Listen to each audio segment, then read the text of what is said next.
Hey everyone, welcome to the channel where I share creepy and scary stories that will give you chills. If you love horror and spooky tales, make sure to subscribe and join me every week for a new story. Let's get into the dark side together. The first case was dismissed as nothing more than a stroke. A man in his 50s walked into a grocery store in Hollow Creek, opened his mouth to greet the cashier, and nothing came out. His lips moved, his throat strained, but no sound left his body. By the time the ambulance arrived, he was trembling, his eyes darting in terror at everyone around him, desperately trying to scream words that no one could hear. Within hours, he was dead. His tongue had turned black. The doctors called it a rare neurological event. The newspapers called it the quiet death. But no one thought it would spread. 3 days later, a teacher in the elementary school lost her voice mid-lesson. The children watched her panic, watched her slam her fists against the blackboard as her words vanished. They laughed at first, thinking it a game, until blood began to run from her nose. By the end of the week, 10 more people had fallen silent. It was the sheriff who noticed the pattern first. All the victims had been speaking at the time their voices failed, greeting a neighbor, yelling at a child, asking a question. It didn't matter what words they used. The act of speaking itself seemed to summon it. And then came the whispers. Those who lost their voices swore, before the silence swallowed them, that they heard something answering them back. Not in the room, not in their ears, but inside their heads. A voice that was not a voice at all. That'd be why the second week, Hollow Creek was no longer a town. It was a tomb. The grocery store's bell no longer chimed. The church stood hollow, its bells rusting in silence. Even the dogs had stopped barking, lying in the yards with wide, trembling eyes, as if afraid that sound itself might kill them. People began communicating in whispers at first, but when more victims collapsed mid-whisper, even that stopped. Now, no one dared open their mouths. Not a cough, not a laugh, not even a breath louder than a sigh.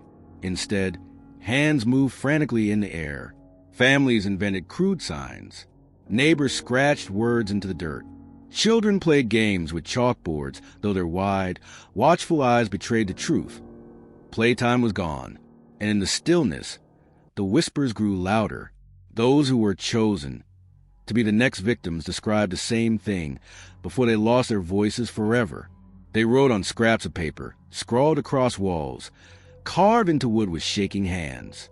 It's listening. Every word is heard. Don't answer back. The sheriff tried to investigate, but his deputy collapsed in front of him while reporting, mouth moving, no sound, eyes bulging.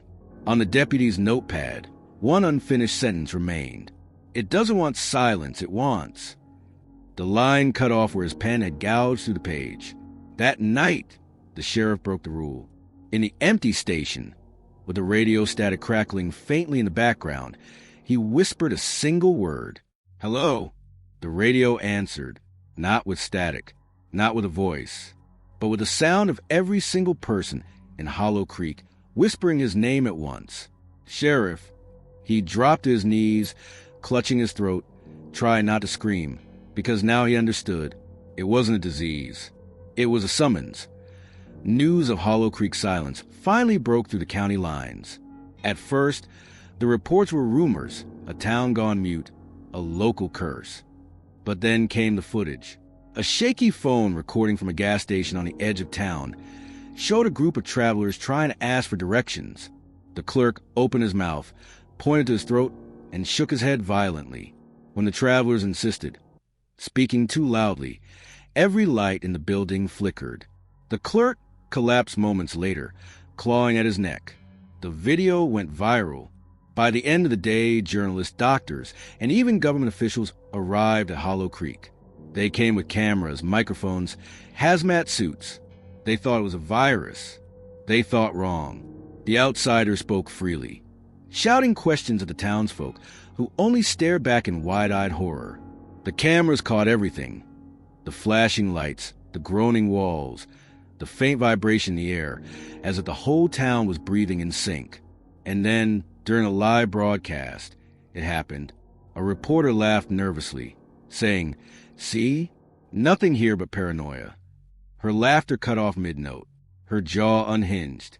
Black ichor spilled from her lips as her throat tore itself open without a sound.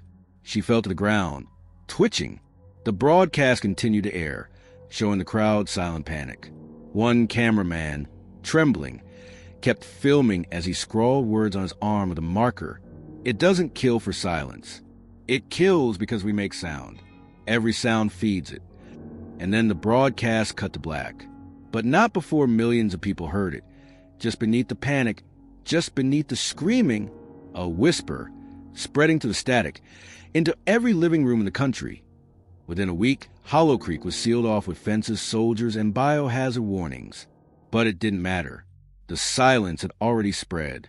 The live broadcast had carried more than panic. It had carried the frequency. Every viewer who heard the faint whisper in the static described the same thing afterward.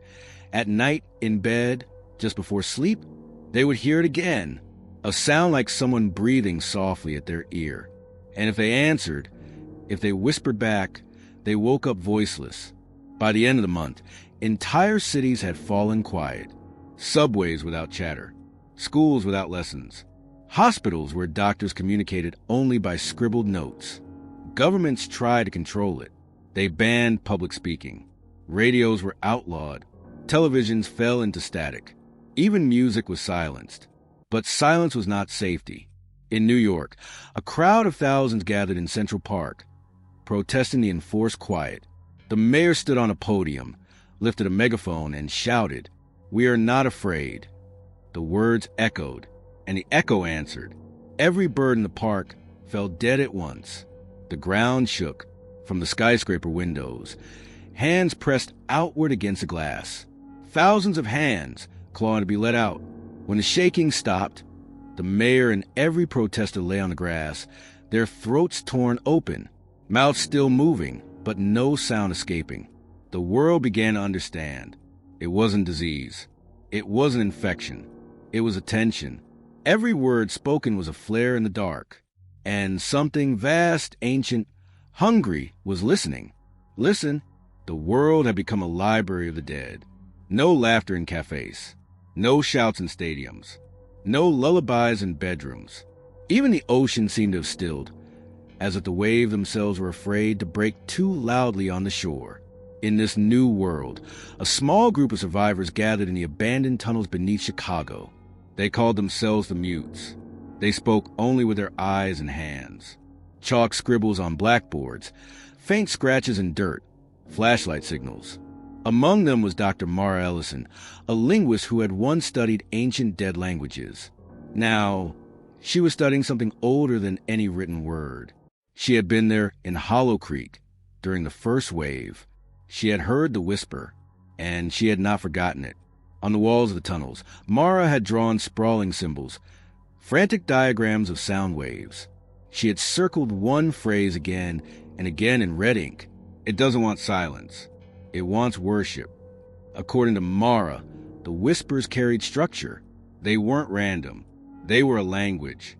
Each victim's last words, scrawled before silence took them, fit like puzzle pieces into a grammar too vast for one human mind to hold. "It's not killing us because we make sound," she wrote on the board. "It's teaching us to answer." The mute stared at her in horror. If she was right, then every death, every collapse, every torn throat was not an accident, but a lesson. That night, when the survivors tried to sleep in the tunnels, Mara stayed awake, staring at her notes. And in the dark, the whisper returned. Closer, clearer. It spoke her name. Mara. Her hand shook as she picked up the chalk. Against every instinct to stay silent, she wrote the word she had just heard, and the tunnels vibrated. The chalk trembled in Mara's hand as she finished the word. The walls groaned. Dust trickled from the ceiling. Somewhere deep in the tunnels, a low hum began to rise, vibrating to the concrete like a colossal heartbeat. The other survivors jolted awake. Some clutched their throats instinctively. Others shook their heads furiously at Mara, their eyes wide with betrayal. But it was too late. The whisper no longer hid in shadows. It filled the tunnels, pressing against their skulls like invisible hands. Not one voice, but countless, millions of mouths speaking at once in a harmony too vast for human comprehension. You. Listen. The words didn't echo through air. They bloomed inside. Each survivor heard the sentence not with ears, but with blood. Mara fell to her knees, clutching her head. Her chalk scrawls glowed faintly, twisting on the walls into new symbols, one she had never written.